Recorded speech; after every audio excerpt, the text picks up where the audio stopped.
So you deployed in March 2003. Flew how many combat Actually, I missions? deployed in January. You deployed in January. Yeah. Okay. So, but you were in combat by March 2003. Correct. That's when it all kicked off. 19th of March 2003. Yes. So what how many combat missions did you fly? How many hours did you end up with, and where did you go? I believe I flew in the neighborhood of 35 missions for maybe 100 hours. I don't remember exactly. That was through, I believe it was June when we actually came back. So because we had actually arrived in Qatar for our deployment in January, that was when our clock for the deployment actually started, rather than March when the actual war started. So we were there for March. We were there for April. I think we were there for all of May, but we may have gone home sort of at the end of May, beginning of June.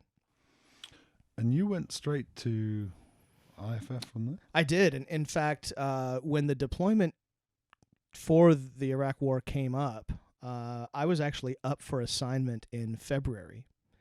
And I begged my squadron commander they have a process where somebody who is up for assignment, they can reclaim them. They can say, no, he's not going to move on this assignment cycle.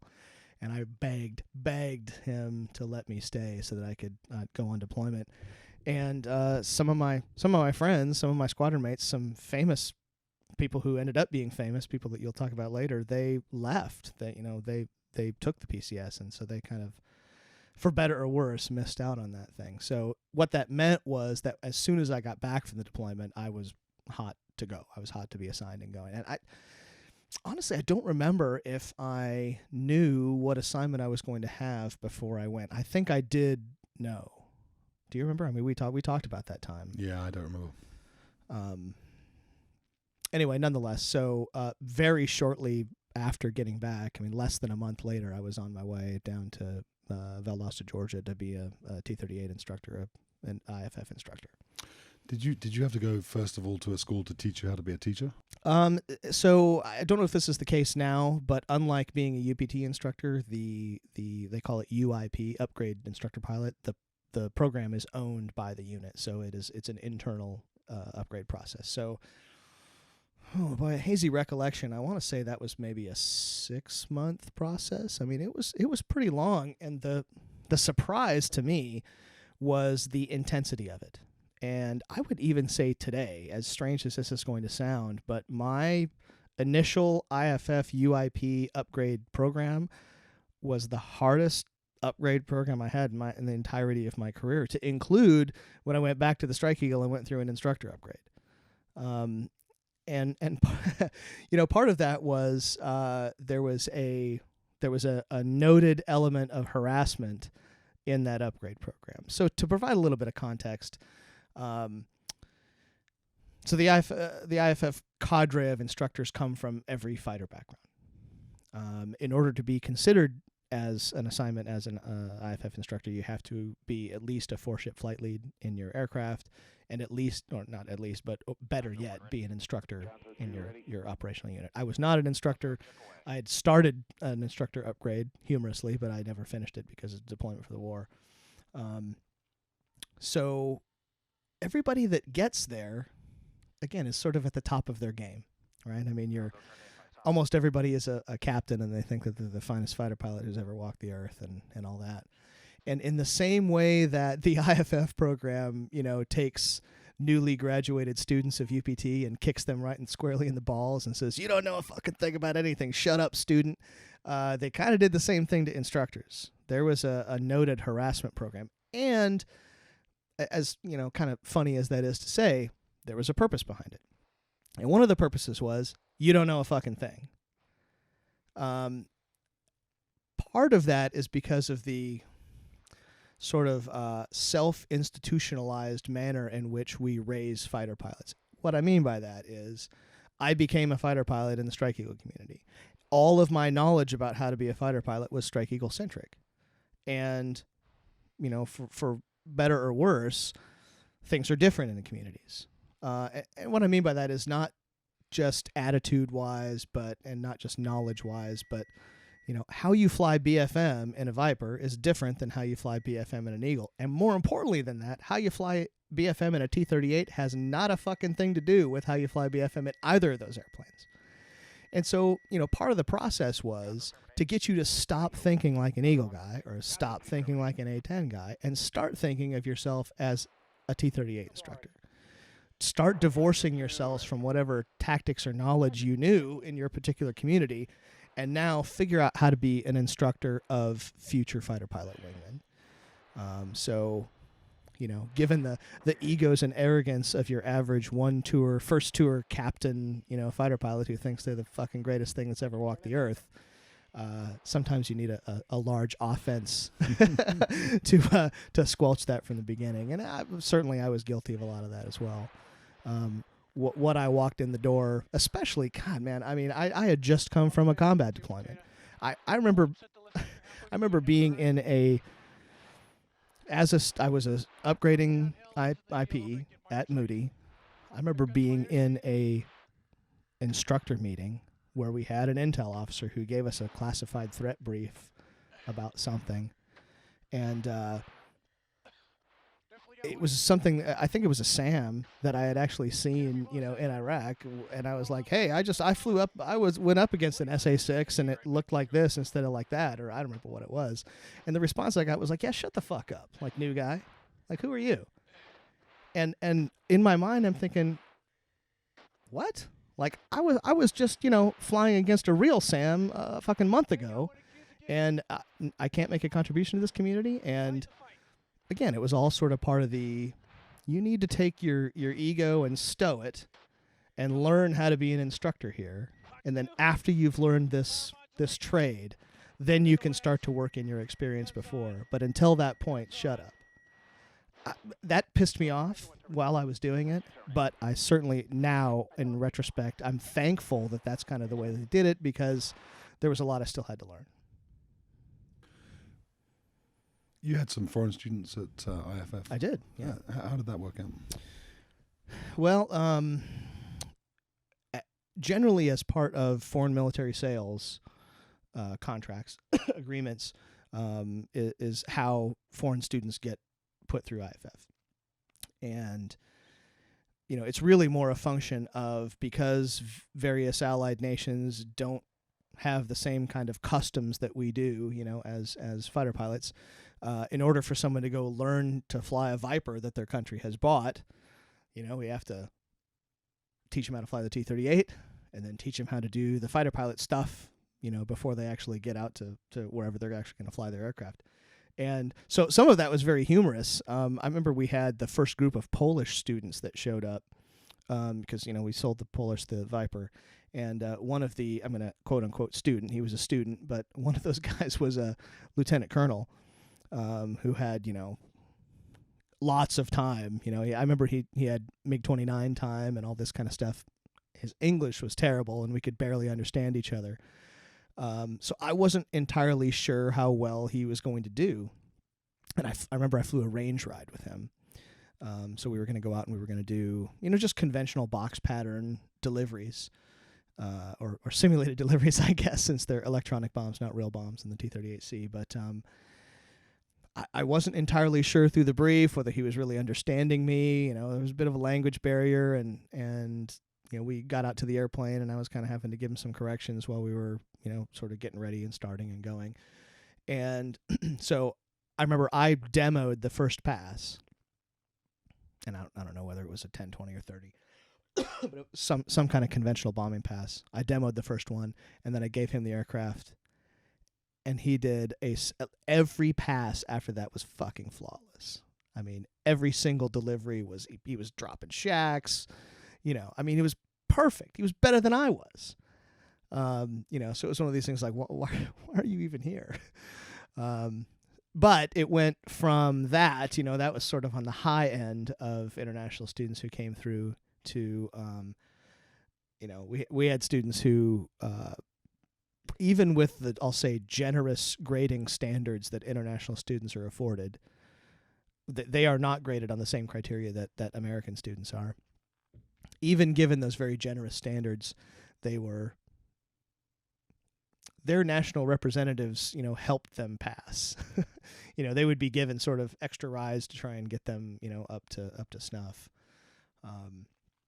And every stop in between in terms of the capability ladder existed, and there were quite a few from many different countries, students who, even by American grading standards, were terrific. Were very, very good.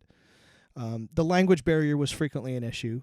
There's that really, really famous YouTube video out there of a T-38 student, where the instructor's going, "Turn the heat off!" Right? That guy, I was his flight commander, that student.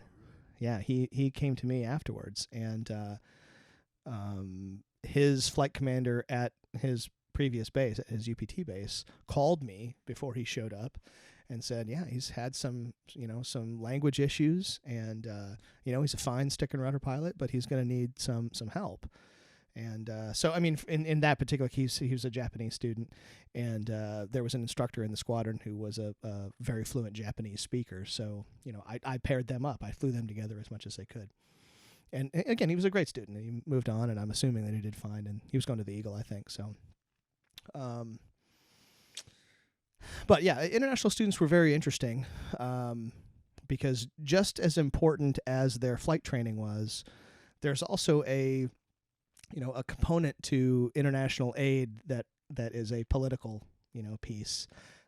So not only are we, exposing them to how to fly like Allied pilots, but we're also sort of exposing them how to think like Western thinkers. And that, depending on where their country of origin was, that was, a source of some fun stuff. I had one very memorable Pakistani pilot who showed up. He had gone to university in the UK, so he was a very fluent English speaker. And when I first interviewed him, when he showed up, for lack of a better term, he said, "I don't like America. I don't want to be here. I'm here because my Air Force says I have to be here, and I'm only going to do what's required to get by." I mean, he's outright telling me this kind of stuff. And I thought, okay, well, that's a great way to foster international relationship. Welcome to America. And, like 3 months later when he was leaving, he came to me. One of my jobs was to arrange for their travel, back home when they were done, because their visas were such that, like, as soon as their course ended, like a day or two later, they had to leave the country. And so he came to me to arrange his travel, and he was saying, "Hey, is there a way that I can leave here? Instead of leaving here, I can leave out of Orlando, because my American girlfriend and I want to go to Disney World before I leave and go back to Pakistan." And, he was just a totally different, totally kind of changed guy. And I thought, well, good, that's a success story. But anyway, I tremendously enjoyed flying with the international guys, because I enjoyed sort of getting their perspective on things.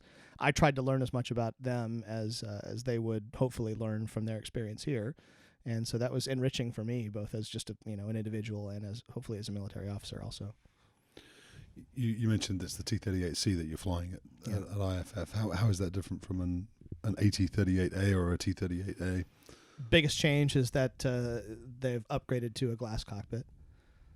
The addition of a HUD obviously is the biggest difference.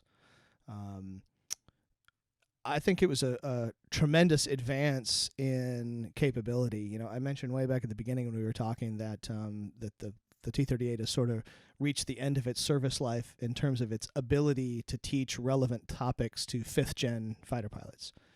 And the A and B model had sort of reached the end of their life of having good utility to teach fourth-gen pilots. So the glass cockpit and the HUD and all that were put in added a whole bunch of utility to the airplane. Some of the things that we lost, the big thing that everybody complains about, myself included, is that they lost the capability to put the bomb adapter on the bottom and actually drop live BDU-33s, which is a major component of the AT-38B. Unfortunately, that is more sentimental than it is, in terms of its actual utility as a trainer. Because you could score from the back seat, couldn't you? Well, there was an electronic scoring process. So, it was basically there was a GPS point on the ground that the pipper placement and when you pickled and what your parameters were and all that a computer figured out based on compared to the GPS point on the ground, not the actual physical target location, because there was always sort of a bit of a difference. You'd look at the center of the target and the diamond was a little offset.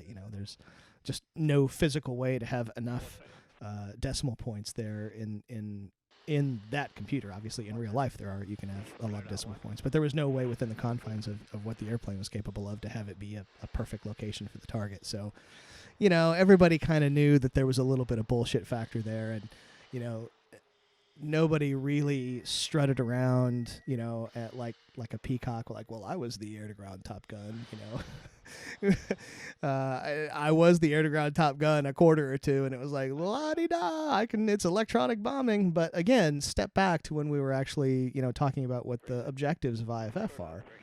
The objective of IFF is not how to drop a good bomb. It is more about the admin. It's more about how to conduct yourself in a formation on a range. It's about how to be monitoring the parameters of a bomb drop, how to get yourself set up for those parameters, how to decide if I'm too steep, what kind of a correction do I make? How do I do that? How do I, if my pass is all fucked up, how do I not foul? How do I not violate minimum altitudes? Those are the actual lessons. And since those are the core lessons that you care about, it was really just totally irrelevant whether something came off the airplane or not. But again, from a fighter pilot sentimental point of view, God, that sucked. Is there anything else noteworthy about your time at Moody being an IFS instructor? I sort of alluded to this earlier when I was talking about going back to the Strike Eagle, and that is, for me, it was probably the most fun assignment that I had, but it was also responsible for probably the most airmanship development of anything in my career, which is kind of bizarre to say, considering that, the intensity level, of what we were doing was nowhere near what I did in either of my Strike Eagle assignments. From a fun perspective, let me list the ways, it was all of the fun of being a fighter pilot and very few of the drawbacks. We didn't deploy, we never went to the Middle East. We never went to any place crappy. When we did deploy, we did a lot of red air.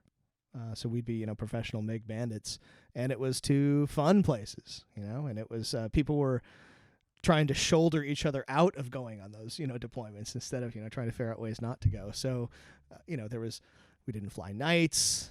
We had the opportunity on weekends to go cross country. Obviously there's, proficiency that you have to do those things, but it was also an opportunity to have the keys to the airplane and go, places that are fun. Everybody in the squadron was at a minimum a 4-ship flight lead, so the experience level was high. Because it was a fun assignment, it's fun being around other pilots that share sort of, have that infectious attitude. So the squadron culture was very good. One of the best, fighter squadrons that I've ever been in. And I never saw it coming, but it turns out I really enjoyed teaching. Just the whole idea of, sort of passing the baton to the next generation of fighter pilots. I didn't even cross my mind that would be something I would enjoy. In fact, I was quite pissed off when I got the assignment initially. I wanted to stay with the Eagle. I wanted to go, be an FTU instructor, or I was really kind of trying to get to a exchange assignment, which is a different story in and of itself, but I worked really hard to get something like that. And then I ended up with this AETC assignment. I thought, oh, fuck, I don't want to do that. What a letdown. I want to fly a gray jet, not a blue jet. And then just the wonderful surprise was how cool it was to be an instructor. So I went back to the CAF with a totally newfound capability as a flight lead, much more insight about how to do that well. And again, with, as I said earlier, with shitty wingmen. So it was enjoyable. And I said if I could repeat any year of my career, I'd repeat my first year in a fighter squadron. If I could repeat any assignment of my career, it would be my whole assignment as an IFFIP. So your next story is Lakenheath here in the UK. I was very happy to get an assignment to come back to the Strike Eagle. There was some other career paths that I was looking at. I was looking at being an aggressor and some other things. But certainly when I got assignment to come to Lakenheath, I was super happy about that. So obviously it was something I've been wanting to do since the very beginning. Even outside of just the flying part, just coming to the UK and living in Europe was very exciting. So let's see, we moved over here, moved the family over here. My family was also very excited to come over, and the first thing I really realized was, we were talking about earlier, that the airplane had changed and I had changed. I had this assumption that I was just going to climb right back in and it was going to be like putting an old glove on, and it was not. So I got my mission qualification. Obviously, I had gone through the transition TX course at Seymour Johnson. That was a relatively short course, a couple of months, and showed up. I did my mission qual instead of as a wingman. I did my mission qual as a four-ship flight lead. Assumably because I had that background. I was coming out of a fighter flying, quote unquote fighter flying job. That was one of those experiences where my instructor had been my former student, so that was kind of fun. But I got qualified, and almost immediately, just based on the time frame that I showed up to the squadron, we were starting to go on some deployments to get us ready for a big deployment, which was to Afghanistan. So I showed up in November of 2006, and in May of 2007 is when we deployed to Afghanistan. So essentially right after I finished mission qualification training, we were off on a couple of deployments. We did one deployment to Nellis to do green flag, and we followed that up. Maybe it was in the other order, but right after that or right before that, we went to Fort Polk, Louisiana, and did some other CAS training down there. And green flag is the CAS focused equivalent of red flag. Yes. So, a couple of, I just get to England, and now bye-bye family. I'm going back to the States and going on a tour there. So that was fairly good because I had never been to green flag before, never done that as a CAS asset. There was some fun at Fort Polk. You and I were looking at pictures yesterday, and one of my favorite photographs of my career is rolling in on a moving target to strafe.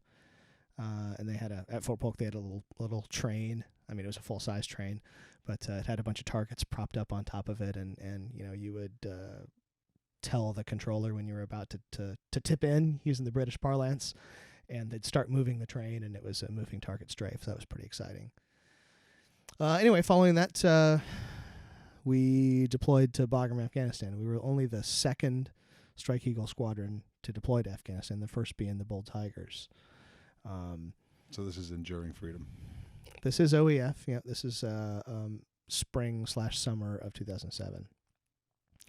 It turned out to be a very memorable deployment, but a very different combat experience, which we'll go into at a different time, compared to what I had done in the 336, because it was not nearly as intense as far as the air picture went. There was a lot less chaos, but because it was a CAS fight, there was still certainly a lot of actual, not threat to me, but threat to the folks on the ground. So that led to a whole different mess of things to take care of. So a lot of really amazing things. It was my first time that I had worked so hand in hand with ground units that you actually get some sort of familiarity with individual units or JTACs that you talk to on a daily basis. It was a really incredible connection, I think.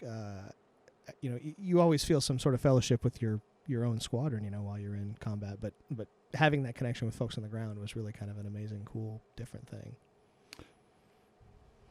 Having said that we would do a combat series another time, can you briefly recall your first Troops in Contact CAS mission and how that felt? Happened very early on. It had to have been in like the first week that I was there. And if I recall correctly, it was down in the Pakistan border region. It was fairly close to the border. And I believe it was already a developed fight when I got there. Already a TIC, a Troops in Contact. And, as soon as I got on board, we do all the technical handshake, of how to check in with the controller, and he tells me what the ground situation is like, and I tell him what I'm bringing to the fight and all that. And we started employing ordnance right away. We were dropping GBU-38 GPS-guided bombs. First time I had dropped those. So that, leads to some procedures that I hadn't really done in combat before. Obviously, I'd trained quite a bit, but, dropping a live one is a different endeavor than doing one in training. Just things that, I'd had the experience in Iraq of talking to someone on the ground who, was under fire. That when they keyed their mic, you could hear, automatic weapons fire in the background or whatever. I had an experience very early on. It wasn't on that first tick that I was at, but it was one of the early ticks where the JTAC that I was working with got shot, and I don't know if he died or not, but I was talking to him, and he was getting me set up for a pass, and I tipped in to I think I was going to strafe, and I got a abort call. Almost immediately after that, I thought, oh shit, what did I do wrong? That we're aborting, and the abort call had been clipped. And so I wasn't 100% sure why we aborted, but we were talking on secure radio, and as you're familiar, there's a little bit of static. When you first key the radio, there's a second or two before you can really start talking. And after I had aborted, I thought it was the same JTAC was talking to me, but he was clipping every radio call. He wasn't, pushing the mic, waiting. So I couldn't understand what he was doing, and he was talking very fast, very panicked. Clearly something was different. And I remember, I think I was a little bit irritated at it, and I keyed the mic to him, and I said, "You need to calm down, and I need you to slow down, and I need you to push the button and wait 1 second, and then speak very slowly and clearly. Otherwise, I can't help you." And when I stopped, he keyed the mic, and he was heavy breathing for a second. He said, "I'm sorry, sir. I'm not the JTAC. I'm treating his sucking chest wound right now."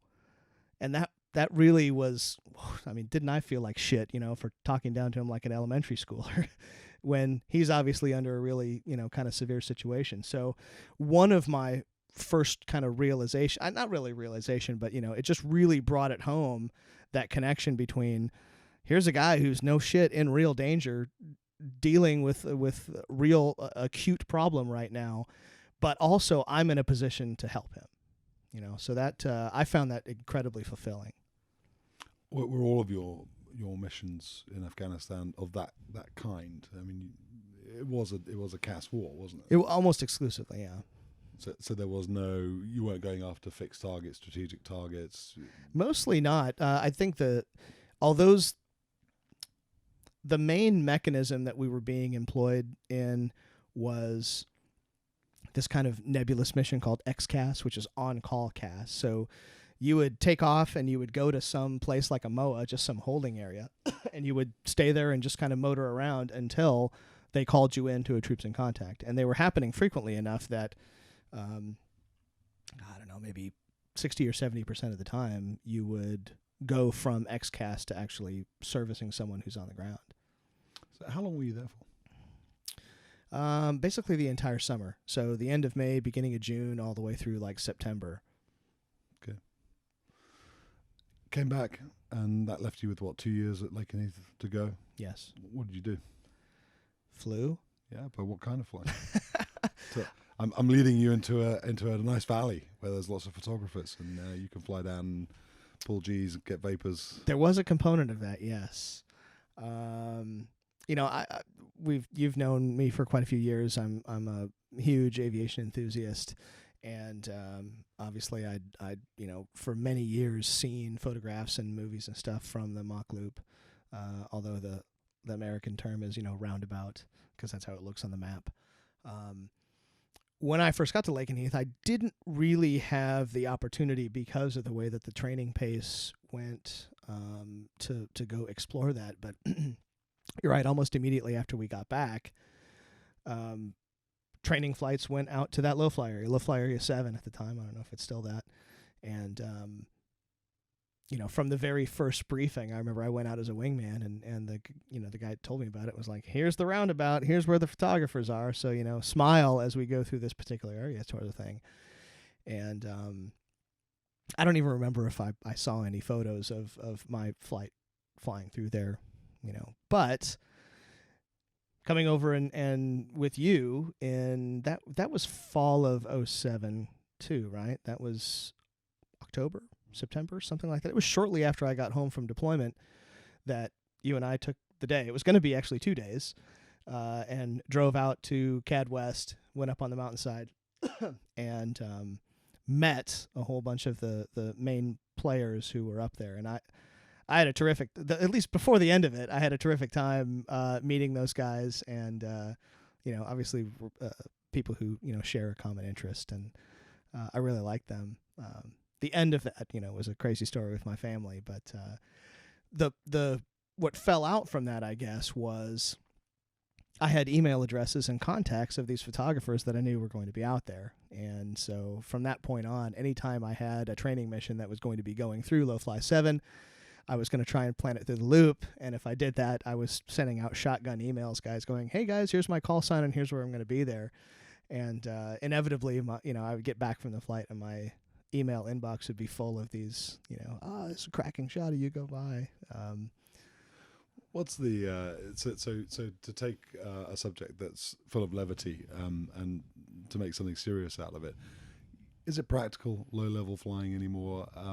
Even if you go back 1991, the planning for Desert Storm, the RAF said they wanted to go in low and hit the airfields they've been assigned. The US Air Force said we're going to go medium altitude. Those 117s are going to come in and take out the command nodes, and we'll take our chances at 25,000 feet. And the RAF paid. They did. They paid. You fast forward 30 years, is it still relevant? It's just as relevant as dogfighting is. And I say that to mean, how many times have you heard people say the day of the dogfight is dead? We don't need a gun anymore because, the sensors are so good, the missiles are so good, the surveillance is so good that we'll never have an engagement again. In some ways, learning BFM is about being able to maneuver your aircraft at the edges of the envelope, to have knowledge of where the edge of the performance envelope is, be able to take your aircraft there and comfortably maneuver it at the edges of this envelope, which obviously increases your skill as an aviator. It makes it a tool that's in your toolbox that you can use, even if the likelihood of you using it is pretty low. The likelihood of me using an ejection seat is pretty low, but there's still one on the airplane, and I still train, to use it all the time. You get the point. I mean, there are skill facets that you learn and practice while flying low level that have application across the pantheon of tactics. So it's not exclusively because it's a tactic that's valid or not valid. Even if the tactic is not valid, there is added value in terms of the abilities that you develop as an aviator operating that low, understanding a lot of the tactical considerations and limitations to your weapons and weapons employment down low, because obviously terrain and weather and all that bring up our new challenges when you're down low, such that if ever there is a need to actually execute that as a tactic, you can. The opposite is a bad way to go. In other words, if we totally eliminate low altitude training, well, I don't develop those skills anymore that have value. And if I ever do need to use it as a tactic, you never know what the circumstances are. Who thought that we'd spend the last 15 years in an unopposed air role doing a CAS war? That certainly, when I got to the Strike Eagle, 0 people were talking about that. Do you think that so what in effect you're saying is it's driven by the threat? It is. So correct. Do you think people recognize that enough? You hear a lot of, we're now going down a rabbit hole, but who cares? You hear a lot of people talk about the F-35 not being as good as the A-10 at CAS, but you don't hear them talking about double-digit SAM rings. You don't hear them talking about the latest flanker threat. You don't hear them talking about, what's the Russian? Is it MiG-57? They're sort of stealthy. They've got a stealthy one. That's the Su-57. Su-57. Yeah. Okay, so you don't hear those conversations. So you'll hear a pretty one-sided view, which is based on what they've done in the last 15 years. I mean, with the A-10 specifically, there's a lot of unrealistic fanboyism out there that is, it's all people hanging on, that big gun, and not denying at all that it is a tremendous asset for permissive environment close air support, not denying at all that there are many GIs on the ground who owe their lives to the great deeds done by A-10 pilots that were facilitated by the aircraft. So it's not to discount that in any way whatsoever. But the people who are sort of fanboying over that aren't considering exactly what you mentioned, and that is in any kind of denied air environment, the A-10 is toast. A-10 pilots know that. Guys who were flying the A-10 during the old, Cold War full-to-gap days will be the first ones to tell you that they were worried about the type of losses that they were going to sustain in an actual denied environment. So that doesn't mean that the aircraft wouldn't be successful in that type of environment, but it's a different measure of success. So, yes, does the F-35 have all of the same capabilities? No. Does it have additional capabilities the Hog doesn't? Yes. The best sort of, in my opinion, way to kind of look at that entire argument is, there are tools in the toolbox. If one tool did it all, you would only need a hammer, or whatever that tool was.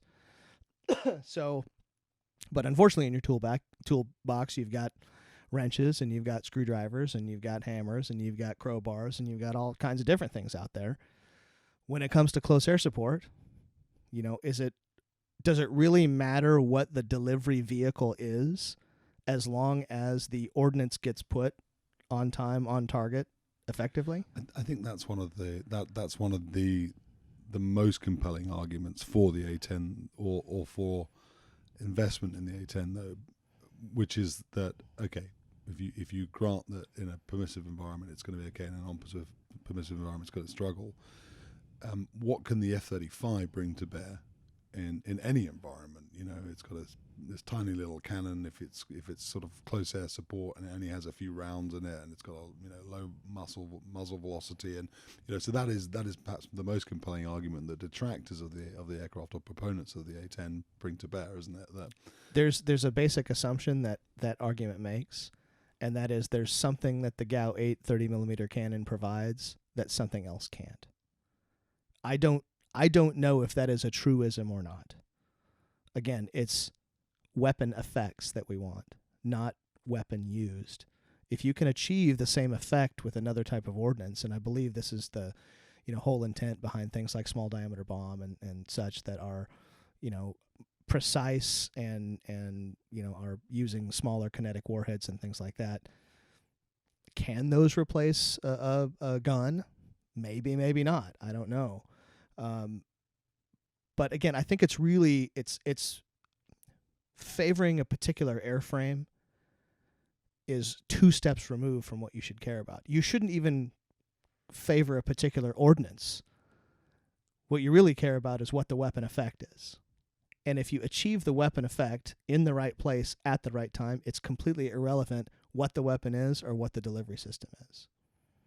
Outside of the psychological feel of Army guys looking up and hearing a cool sound coming out of a GAU-8, which is, largely what you hear of the masses out there on the internet of guys who were, in Iraq or Afghanistan and had their asses saved by a hog. It's a psychological thing more than it is actually a real air power concept. And unfortunately, the Air Force is not in the making ground guys feel good business. They're in the ground guys, saving their ass business. Well, this might be something we can expound upon, or you can expound upon, because it's a big subject. It is. It's a very good subject. It's worth covering properly. And strangely enough, I never checked into a close air support unit, and I said I was 2 by Fox 15 Echoes, and you're not an A-10? Well, fuck it. See you later. We only want A-10s today. That never happened. Strangely.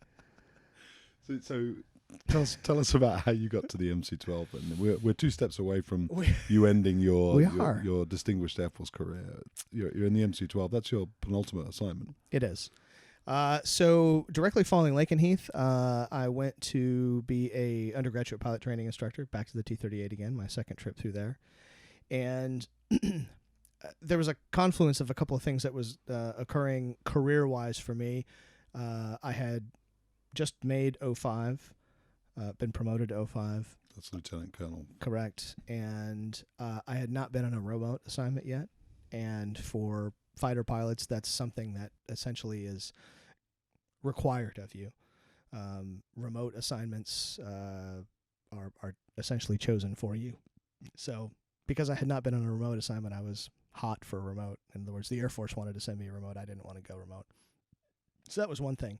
The second thing was, we haven't really addressed it here, but in terms of my professional development, I had been made eligible for squadron command, but only in the training command. So that's what actually precipitated my move to being at a UPT base.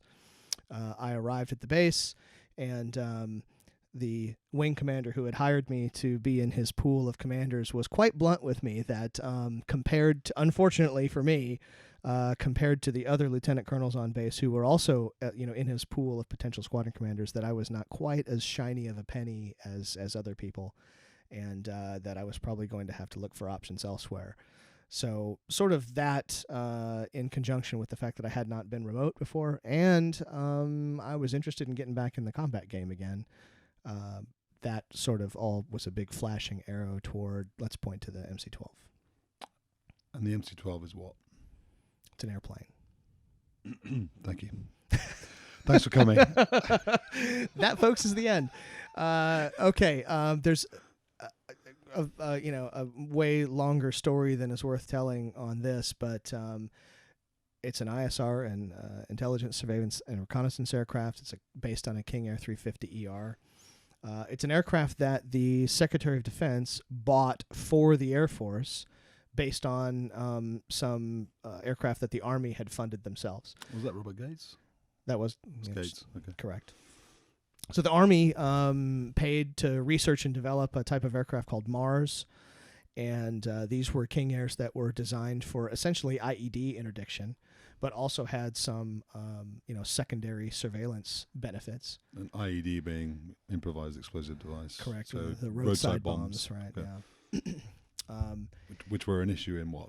Mostly in Iraq, yeah, and that's where actually the first MC-12s ended up going. That's where the Mars airplanes initially went. So the SecDef gave the Air Force money to buy airplanes.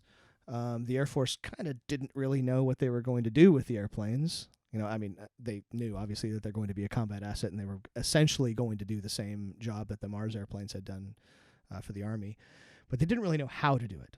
The Air Force it's good at a lot of things, but what it's not good at is sort of reacting quickly and without guidance. So they, shoved the airplanes into combat zones, started off in Iraq, and then maybe 6 months later established a squadron in Afghanistan. Had a very ad hoc training program for people that volunteered for it. I was probably 6 months into the program when I volunteered for it, so it was a somewhat established training program, but it still was not at all well fleshed out and organized. So it started out with a quick trip to a commercial training place where I got just a regular FAA type rating in the King Air. Went to Mississippi with the Mississippi Air National Guard.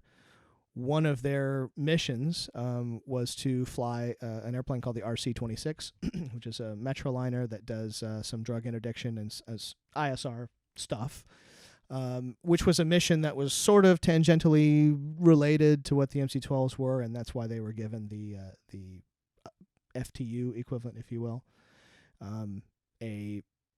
About a 10 ride program with some academics, of course, there before deploying.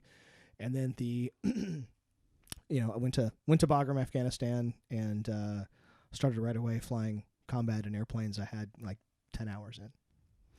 And the MC-12 is a crewed aircraft, so it's not just you. 4-man crew, 2 pilots, excuse me, 2 enlisted crew members in back. The 2 pilot missions are the left seat pilot is generally the junior of the 2.